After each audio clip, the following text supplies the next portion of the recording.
Well, hello, everyone, and thank you for joining me. I'm Jill Bloom with Roofing Contractor, and welcome to our Best of Success podcast show. It's always a great day when I have some time to spend with my good friend, Trent Cotney, partner of Adams and Reese. Trent, great to see you, and thanks for joining me. Same here. It's good to see you again. Well, when it comes to the legal world and contractors, there's never a short supply of topics to talk about, Trent.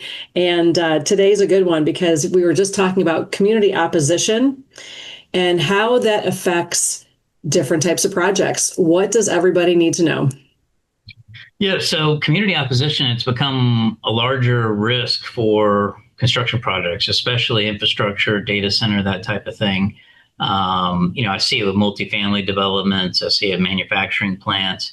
And what it is basically, you're going to face public concerns and outreach regarding everything from traffic to environmental impacts to use of water to light pollution, noise pollution, environmental, you name it, right? And what's happening, what we're having calls from contractors about are projects being suspended or terminated as a result of this community opposition that then turns into political action. So they're getting with Mhm. their local governments, and then governments are either pulling permits or preventing the work from being done or changing the scope of the work. So that's the other thing that we've seen is that you may have a certain scope after the community opposition sort of mobilizes and comes out, and some of this is backed by private interest as well. What it does is the local governments will change or restrict the permit to try to comply with whatever this opposition is. So you need to really, if you are in one of these, larger type projects, whether it's data center, infrastructure, multifamily, any of that kind of stuff, you want to make sure that your contract contemplates suspensions or terminations as a result of this kind of thing. You also want to Yeah. make sure that you have the capability to seek change orders in the event that, scope is changed as a result of government influence. So it is, it has become a front and center, definitely with a lot of the data center projects that have been built here recently. Yeah, I've seen a lot of that pushback trend. It's amazing when you see, I don't think people fully realize the scope, the size, and the magnitude of these data centers until they start seeing, groundbreaking and what's going happening. And then you hear about different neighborhoods just saying, hey, I don't have any water pressure. It all happened after this data center started going in. But what you're saying the local governments, because of that opposition, are changing the scope of the projects? Yeah, if they're not suspending or terminating the projects altogether, they may get with the owner or the permit holder and say, look, you can do this, but you've got to work different hours or work different shifts or, Okay. ensure that lighting is dulled down or, do a environmental impact analysis and tell us how this is going to impact, water and electrical usage, that kind of thing. So you're seeing increased cost from compliance that wouldn't normally have. And what's happening is, in a lot of this community opposition, some of it is organic, some of it is funded by special interest or private interests that are opposed to whatever the projects are. So it's becoming more organized, and you're seeing it pop up. Where it might be one out of every thousand before, it's one out of every hundred now. You're Yeah. starting to see it a lot more prevalent. So it's something that I think contractors should take into account at the bid stage. Yeah. And so what should they put in their contracts? Like what happens if, they allocate, and there's no doubt contractors are allocating labor and resources to participate when they're hired for these contracts. And if something actually gets canceled or changed like that, how do they, what's that wording? What should they be putting in their contracts to protect Yeah. themselves? There's three key provisions that they need to look at. One is the suspension language. So there may be a suspension that's either owner generated or, maybe government generated that's caused the project to shut down.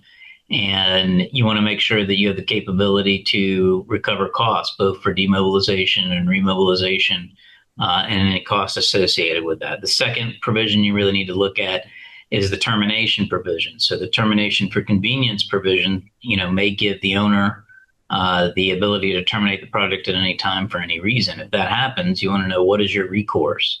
what do you get? Typically in those provisions, you're entitled to payment for work performed, but you're not entitled to lost profit on the work that you didn't perform. And you also want to make sure that you have those same provisions downstream with your sub tiers. And then finally, you want to make sure that you've got a robust change order provision or claims provision that allows you to seek extra cost in the event that the scope or the means and methods of work is changed as a result of government intervention in response to community opposition.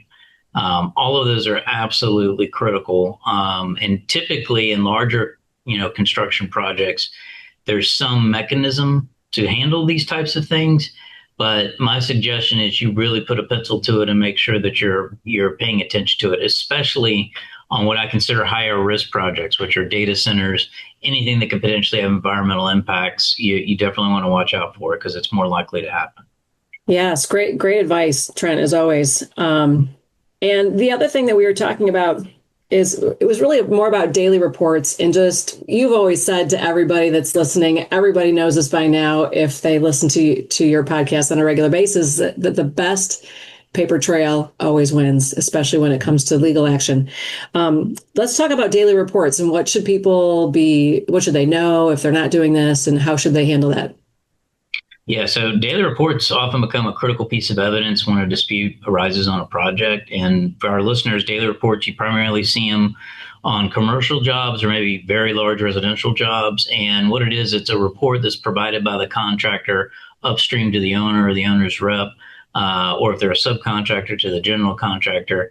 And what it does is it evidences what was done that day, right? It talks about the manpower, the work performed, the delays, whatever the directives were from the design professional.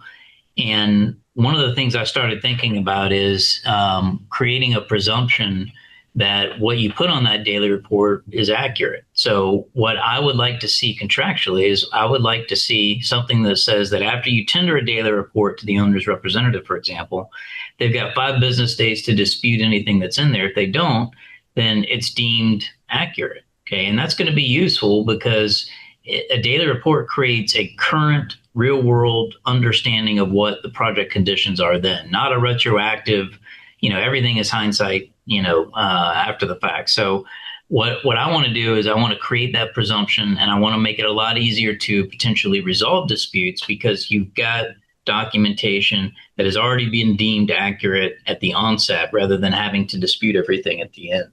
So one of the things I want our listeners to think about is making a contract provision that basically says, look, when you after we give you a daily report, you've got 5 business days, a week, whatever amount of time to dispute anything that's in there. Otherwise, it's deemed accurate. Okay. And if they dispute it, then, you can always fight about it at the end. But if they don't, then at least everybody's on the same page as far as what happened on that day. Yeah. And who's the person that should be doing that daily report? Typically, it's project manager, or superintendent that's filling that out. It's a standard form, and you're marking the people that were there. You're marking if there was any delays, the amount of work that was done that day, what you were doing. I've seen very detailed. I've seen some that aren't detailed. And another thing that I suggest, Jill, is while you're doing a daily report, use it as a self-serving piece of safety documentation. Talk about, the safety measures, that you check the job site equipment that day, that you make sure to schedule hydration breaks, that you, talk to the crew about potential hazards that were out there. That's great evidence that could be used in the event of an OSHA inspection. So there's a lot of different things that you can do. The key thing is, creating that record and then creating a mechanism by which at least some, if not all of what's in that record is deemed accurate rather than having to fight everything at the end of a project.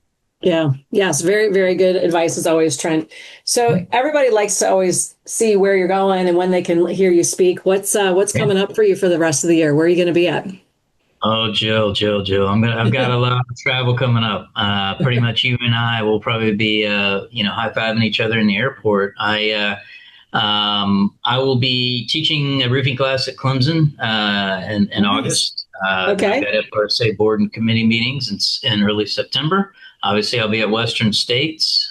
We've got LegalCon at NRCA in October. And then, of course, Best of Success at the end of the year. I've never missed that, right? Never. We always make sure to get that on your calendar so everybody can have a chance to network with you and ask you questions.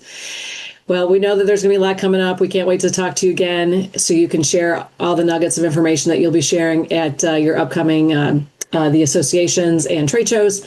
But if anybody has any questions in the meantime, how do they find you? Sure, they can reach me via email at trent.cotney@arlaw.com or anywhere social at Trent Cotney. Excellent. Thanks again so much, Trent. And if anybody has any questions for us, it's roofingcontractor.com or wconline.com. And while you're there, make sure you follow us on our social media channels and stay safe and healthy. We'll talk to you soon. Thanks again, Trent, as always. Thank you.